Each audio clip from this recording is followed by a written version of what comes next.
오늘 우리는 우리 교회 설립 51주년 기념주일을 맞이하였습니다.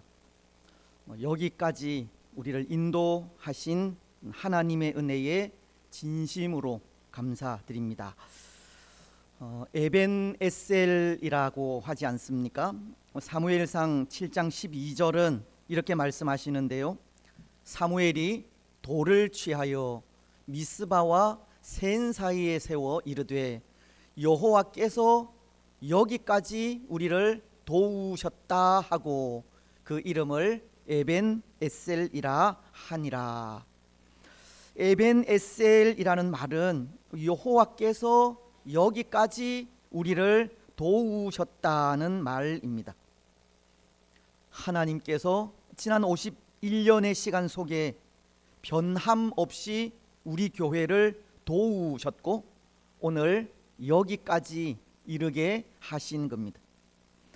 오늘 우리는 여기까지 우리를 도우신 에벤에셀이신 하나님을 찬양하지 않을 수 없고, 오늘 여기에 이르기까지 그 모든 것이 다 하나님의 은혜라 고백하지 않을 수 없습니다. 요즘 교회들마다 많이 부르는 찬양 중에 은혜라는 찬양이 있습니다. 그 가사를 보면 이러한데요, 내가 누려왔던 모든 것들이, 내가 지나왔던 모든 시간이, 내가 걸어왔던 모든 순간이 당연한 것 아니라 은혜였소.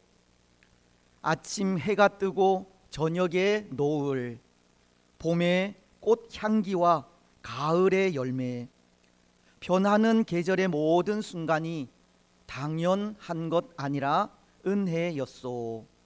모든 것이 은혜, 은혜, 은혜, 한없는 은혜. 내 삶에 당연한 것 하나도 없었던 것을 모든 것이 은혜, 은혜였소. 아멘. 오늘 여기에 이르기까지 그 모든 것이 이 당연한 것이 아니라 정말 은혜임을 고백하지 않을 수 없습니다.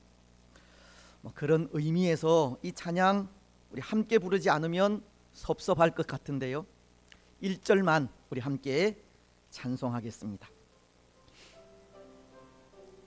우리 가사를 고백하면서 찬양하겠습니다. 모든 것이 은혜, 은혜였소. 내가 누려왔던 모든 것들이, 내가 지나왔던 모든 시간이, 내가 걸어왔던 모든 순간이 당연한 것 아니라 은혜였소. 아침 해가 뜨고 저녁에 노을, 봄의 꽃향기와 가을의 열매, 변하는 계절의 모든 순간이 당연한 것 아니라 은혜였소. 모든 것이 은혜, 은혜, 은혜, 은혜, 한없는 은혜. 내 삶에 당연한 것 하나도 없었던 것을 모든 것이 은혜, 은혜, 모든 것이 은혜, 모든 것이 은혜, 은혜, 은혜, 한없는 은혜. 내 삶에 당연한 것 하나도 없었던 것을 모든 것이 은혜, 은혜였소.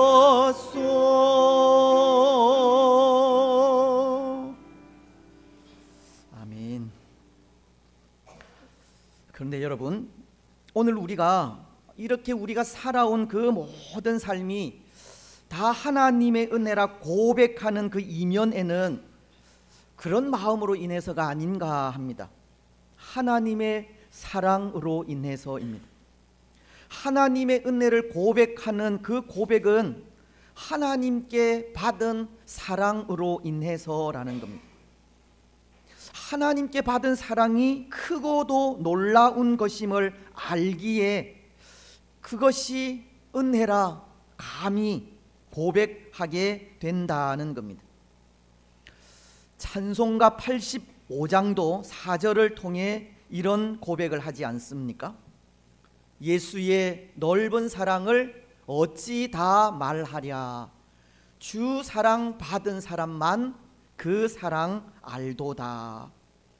주 사랑 받은 사람만 그 사랑 알도다 라고 하나님의 사랑은 그것을 받은 사람만이 알 수 있다는 겁니다.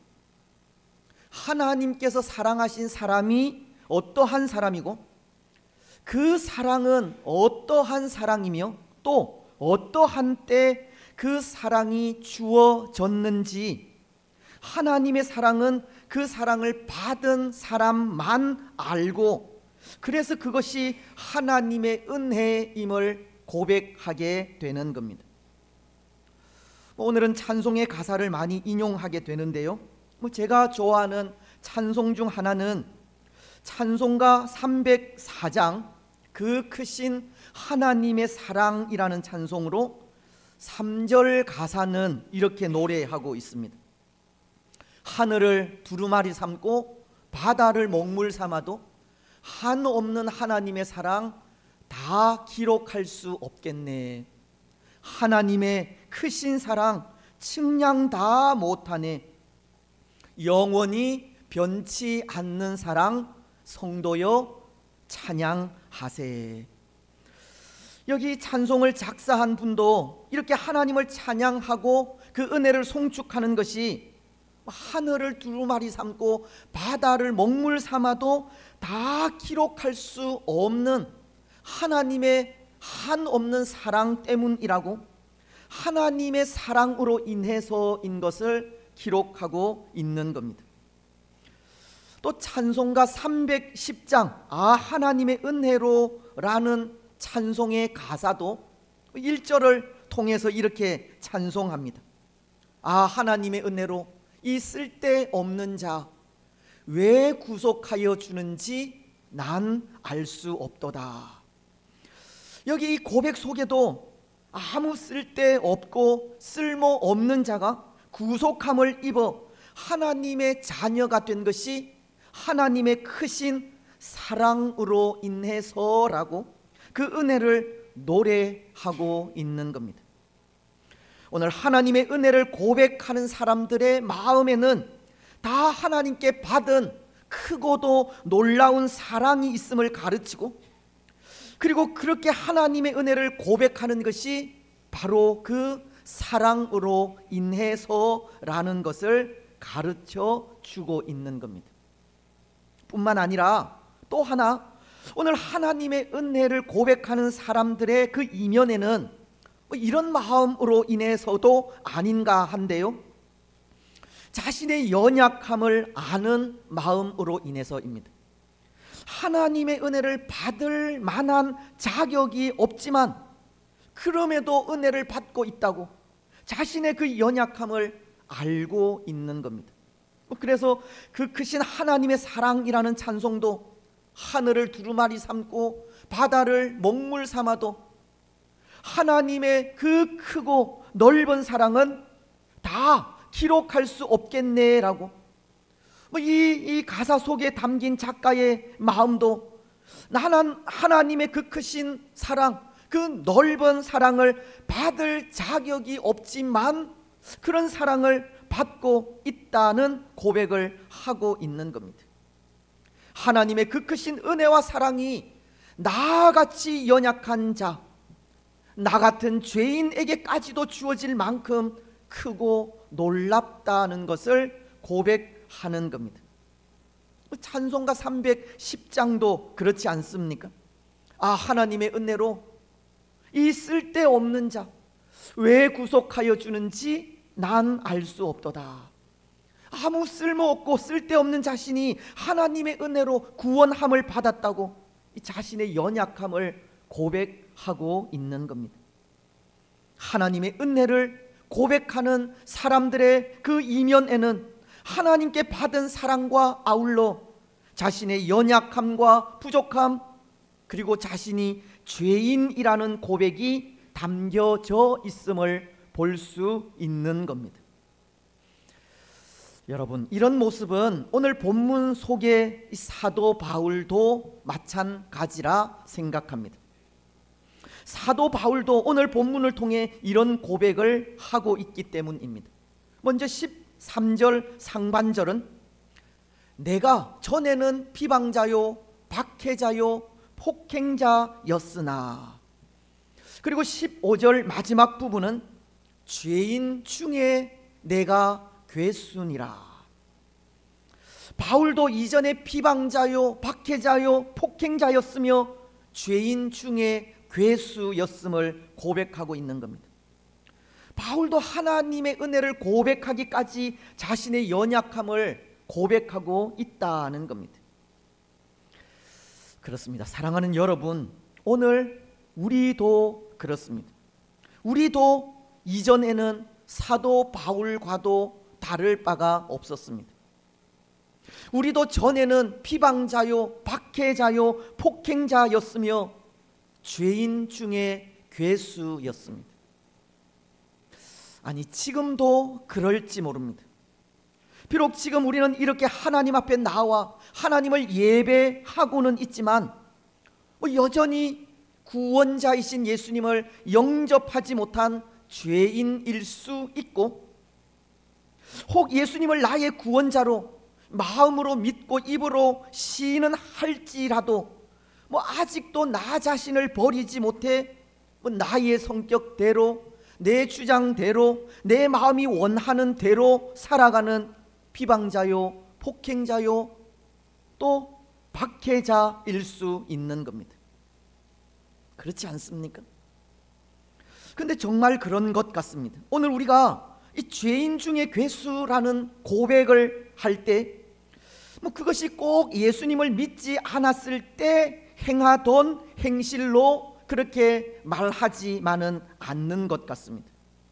예수님을 믿고 있는 지금도 혹 하나님의 뜻대로 살아가고 있지 않다면 그것이 곧 비방자가 될 수 있고 박해자가 될 수 있으며 폭행자가 될 수 있는 겁니다. 이전에 예수님을 믿지 않았을 때 그땐 우리는 정말 죄인 중에 괴수였지만, 예수님을 믿는 지금도 하나님의 뜻을 깨닫지 못하여 우리의 가진 생각대로 행하고 우리 마음이 원하는 대로 살아간다면 여전히 비방자일 수밖에 없고 박해자일 수밖에 없으며 폭행자일 수밖에 없다는 겁니다. 여러분, 오늘 우리는 어떤 것 같습니까? 혹 오늘 우리는 예수 그리스도 안에 있으면서 여전히 비방자요 박해자요 폭행자로 살아가고 있지는 않습니까? 예수님을 믿는 지금도 나 자신을 내려놓지 못해 내가 가진 생각대로 행하고 내 마음이 원하는 대로 살아가고 있지는 않느냐는 겁니다. 그렇지 않다면 우리는 정말 하나님의 은혜를 고백하고 우리의 연약함을 인정하면서 그럼에도 우리가 받은 하나님의 사랑을 노래하며 살아가고 있습니까? 예수님을 마음으로 믿고 입으로 신하면서 그 부르신 뜻대로 살아가고 있습니까? 오늘 우리는 우리의 연약함을 고백하면서 우리가 받은 하나님의 사랑을 노래하면서 그 부르신 뜻대로 살아가시기 바랍니다. 이제 더 이상 비방자나 박해자가 아니라 충성된 성도로 항상 주의 은혜 가운데 거하시기 바랍니다. 여러분, 오늘 사도 바울도 하나님의 그런 은혜 가운데 있는 것 같습니다. 바울은 12절을 통해 이렇게 말씀하고 있기 때문입니다. 나를 능하게 하신 그리스도 예수 우리 주께 내가 감사함은 나를 충성되이 여겨 내게 직분을 맡기심이니. 그런데 사실 이 고백이 의미하는 것도 그런 겁니다. 은혜 받을 만한 존재가 아님에도, 직분을 맡을 그런 존재가 아님에도 불구하고 주어진 은혜라는 의미입니다. 바울은 감히 받을 수 없는 과분한 은혜를 예수 그리스도를 통해 받았다는 겁니다. 무슨 말씀이냐 하면, 여러분, 바울은 정말 예수님을 핍박하던 핍박자이지 않습니까? 예수님을 믿는 사람들을 박해하고 잡으러 다니던 사람이었다는 겁니다. 사도행전은 9장 1절로 2절을 통해 이렇게 말씀하십니다. 사울이 주의 제자들에 대하여 여전히 위협과 살기가 등등하여 대제사장에게 가서 다메섹 여러 회당에 가져갈 공문을 청하니, 이는 만일 그 도를 따르는 사람을 만나면 남녀를 막론하고 결박하여 예루살렘으로 잡아오려 함이라. 말씀은 바울 되기 전에 사울을 이야기하면서 그는 주의 교회를 핍박하고 성도들에게 고통을 가한 사실을 전해주고 있는 겁니다. 그는 이 땅에 이미 오신 예수님을 믿지 못하고 예수님을 믿는 사람들을 잔해하던 자였다는 겁니다. 그런데 그런 그가 오히려 예수님을 전하는 사도로 부르심을 받지 않습니까? 그는 오늘 말씀을 통해 하나님께서 자신을 충성되이 여겨 직분을 맡기셨다는 말을 하고 있기 때문입니다. 여기 충성되이 여기셨다는 말씀은 하나님께서 그럼에도 그를 믿어주셨다라는 의미로, 하나님은 바울이 주의 성도들을 핍박하고 있을 때부터, 아니 그 이전부터 그를 택하신 것을 말씀하고 있는 겁니다.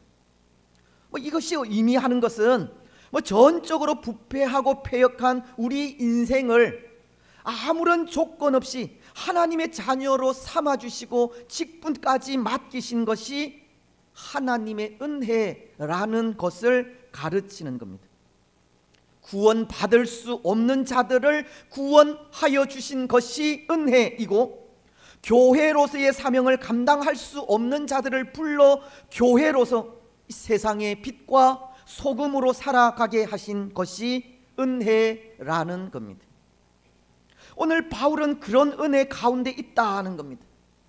그래서 그는 오늘 말씀을 통해 나를 능하게 하신 그리스도 예수 우리 주께 내가 감사함은 나를 충성되이 여겨 내게 직분을 맡기심이니 라고 핍박자인 자신에게 직분을 맡기신 하나님께 감사한다는 고백을 하고 있는 겁니다. 바울은 핍박자요 박해자이며 폭행자인 자신을 불러주신 것이 하나님의 은혜라는 것을 말하는 겁니다. 그렇습니다. 오늘 우리도 마찬가지입니다.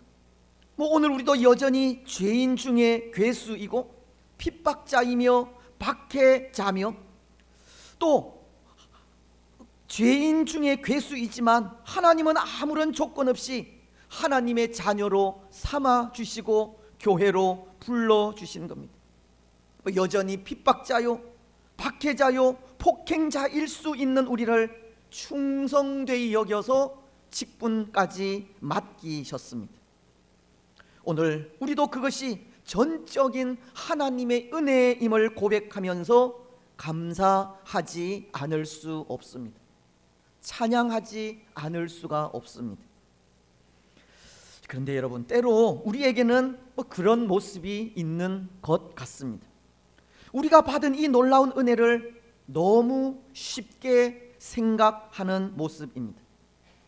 우리가 받은 이 구원의 놀라운 은혜가 정말 아무 조건 없이 그저 은혜로 주어진 일이라 생각하여 그것을 값어치 없게 생각하는 경우가 있다는 겁니다.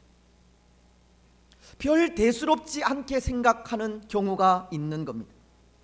하지만 그렇지 않습니다. 오늘 우리가 하나님의 자녀 된 것이 정말 아무 조건 없이 은혜로 이루어진 일일지는 몰라도 우리에게 이런 은혜가 주어지기까지 그 일은 쉽게 이루어진 일이 아니라는 겁니다. 그 속엔 말로 다 할 수 없는 예수님의 고통과 희생이 담겨져 있습니다. 오늘 말씀은 보십시오. 15절은 이렇게 말씀하고 있는데요, 미쁘다 모든 사람이 받을 만한 이 말이요 그리스도 예수께서 죄인을 구원하시려고 세상에 임하셨다 하였도다. 무슨 말씀입니까? 오늘 우리에게 구원의 은혜를 주시기까지, 우리를 충성되이 여겨 직분을 맡기기까지 우리를 위한 예수님의 십자가 사랑이 있었다는 것을 말하는 겁니다. 오늘 우리에게 주어진 구원의 은혜를 쉽게 생각해서는 안 되는 것이, 거기에는 우리를 위하여 지신 예수님의 험한 십자가가 있다는 것을 가르치는 겁니다. 우리를 향하신 예수님의 그 크신 사랑, 예수님의 그 고통, 예수님의 눈물, 예수님의 피, 예수님의 죽음이 있었다는 겁니다. 예수님의 희생으로 이루어진 것이 우리의 구원이요 은혜라는 겁니다. 그래서 이런 말이 있습니다. 신앙은 십자가를 맨 것처럼 힘들어야 한다는 말입니다. 구원의 은혜를 주시기까지 예수님께서 지신 그 십자가의 고통을 알아야 한다는 말입니다. 물론 그 의미는 다를 수 있지만 예수님은 누가복음 9장 23절을 통해 이런 말씀을 하셨습니다. 또 무리에게 이르시되 아무든지 나를 따라오려거든 자기를 부인하고 날마다 제 십자가를 지고 나를 따를 것이니라. 예수님은 제자도, 우리가 예수님을 따르는 그 도를 말씀하시면서 자기 부인의 삶과 날마다 십자가를 지는 삶을 통해 한편으로 우리가 받은 은혜가 얼마나 큰 가치가 있는 것인지를 알기 원하신 겁니다.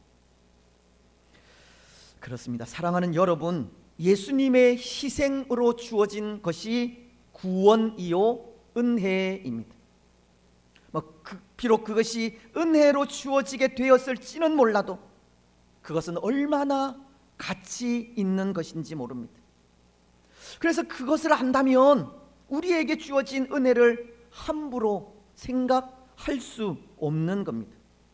우리에게 주어진 직분을 결코 소홀히 할 수 없고 교회로서의 삶을 결코 외면할 수도 없습니다.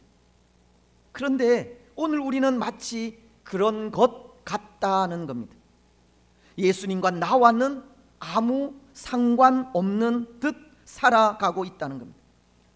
예수님의 말씀을 지키고 순종하는 일은 나와 관계가 없는 일인 듯 살아가기도 합니다. 예수님의 피로 세워진 교회와 나는 이 별개라는 생각으로 살아가기도 합니다. 예수님의 십자가 사랑으로 하나 된 교회가 되었지만 교회가 하는 일에 관심을 두지 않을 때도 있는 겁니다. 그래서 예수님의 희생을 헛되이 만들어 버리기도 하는 겁니다. 하지만 여러분, 예수님과 나와 아무 상관이 없는 것이 아닙니다. 또 교회와 나와도 아무 관련이 없는 것이 아닙니다. 예수님의 십자가로 우리는 하나님의 자녀가 되었기 때문이고, 예수님의 십자가로 우리는 교회로 부름을 받았기 때문입니다. 그래서 오늘 우리는 우리를 하나님의 자녀 삼아 주시고 교회로 세워 주신 그 은혜를 기억하며 감사함으로 나아가야 하고, 교회를 더욱 사랑하며 나아가야 합니다. 오늘 17절은 이렇게 말씀하십니다. 영원하신 왕 곧 썩지 않고 보이지 아니하고 홀로 하나이신 하나님께 존귀와 영광이 영원 무궁하도록 있을지어다. 바울은 그 받은 은혜에 하나님의 영광을 드러내고 그 이름을 찬양하고 있듯이, 오늘 우리도 우리가 받은 은혜에 하나님께 영광을 돌리고 감사하는 삶을 살아가야 하는 겁니다. 사랑하는 여러분, 오늘 우리는 하나님의 은혜에 늘 감사하며 살아가시기를 바랍니다. 그 은혜에 더욱 하나님의 영광을 위해 살아가십시오. 우리에게 베푸신 은혜에 감사하면서 교회를 위해 더욱 충성하며 사랑하며 나아가시기 바랍니다. 때로 그 일이 십자가를 맨 것처럼 힘들 수도 있지만, 예수님께서 원하시는 삶이 날마다 우리 자신을 부인하고 십자가를 지는 삶이라면 기쁨으로 그 제자도를 실천하며 나아가시기 바랍니다. 바울은 갈라디아서 5장 24절을 통해 이런 고백을 합니다. 그리스도 예수의 사람들은 육체와 함께 그 정욕과 탐심을 십자가에 못 박았느니라. 바울은 성령의 열매를 맺기 위해 육체와 함께 그 정욕과 탐심을 십자가에 못 박기를 원하시듯, 육체와 함께 우리의 정욕과 탐심을 십자가에 못 박는 우리가 되시기 바랍니다. 그래서 그 삶을 통해 좀 더 성숙한 신앙인이 되어 하나님께 존귀와 영광을 영원 무궁토록 돌리시기 바랍니다. 이제 말씀을 맺겠습니다. 사랑하는 여러분, 오늘 우리는 하나님의 값없이 주시는 은혜를 받은 사람들입니다. 비록 이전에는 비방자요, 박해자요, 폭행자이었을지는 몰라도 지금은 십자가의 사랑으로 구원이라는 놀라운 은혜를 받았고, 죄인 중에 괴수이던 우리가 교회로 부름을 받기까지 크고 놀라운 은혜를 받았습니다. 오늘 우리는 그 은혜를 함부로 생각하지 마시기 바랍니다. 우리에게 주어진 구원의 은혜를 값어치 잊고 소중히 여기시기 바랍니다. 그 은혜에 늘 감사하시고 그 은혜를 주신 하나님의 영광을 위해 살아가시기 바랍니다. 무엇보다도 오늘 교회 설립 기념주일을 맞이하여 교회를 세우신 하나님의 뜻을 깨달아 교회된 사명을 더 잘 감당해 가시기 바랍니다. 성도로서 또 직분자로서 그 사명을 게을리하지 마시고 사명자로서 교회를 더욱 사랑하며 교회를 위해 더욱 충성하고 헌신하시기 바랍니다. 그래서 그 삶을 통해 더욱 아름답고 건강한 교회가 되어 세세 무궁토록 하나님께 영광이 되는 복된 성도들이 되시기를 주님의 이름으로 축복합니다. 아멘.